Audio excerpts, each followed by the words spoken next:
les vrais racailles, ce sont ceux qui sont en col blanc.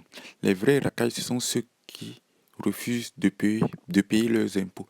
Les vrais racailles, ce sont ceux qui mettent en place des politiques de défiscalisation.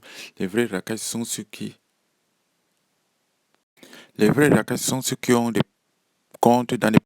Au lieu de s'attaquer à la grande criminalité, au lieu de s'attaquer à ceux qui ont mis leur argent frauduleusement dans les paradis fiscaux, alors on tape sur les communautés, ou alors on tape sur les faibles. Alors que normalement, ceux qui nous dirigent devaient normalement protéger les plus faibles.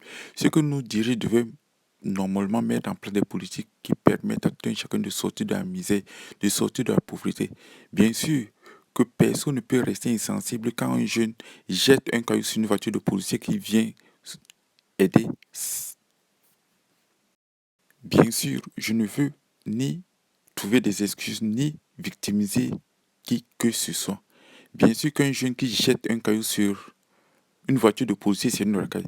Bien sûr qu'un jeune désœuvré et sans avenir qui jette un caillou sur une voiture de pompier qui vient pour éteindre un feu, c'est une racaille. Bien sûr que lorsque 10 jeunes désœuvrés et sans éducation, je parle de ces 10 jeunes sans éducation qui s'acharnent sur un jeune qui est seul parce qu'ils sont en groupe.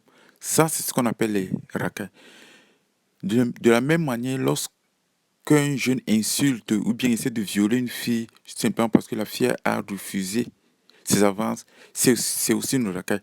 Dans nos sociétés, il y a plein de racailles. Mais le problème, c'est qu'il ne faut pas prendre pour bouc émissaire les racailles comme étant les responsables de la situation.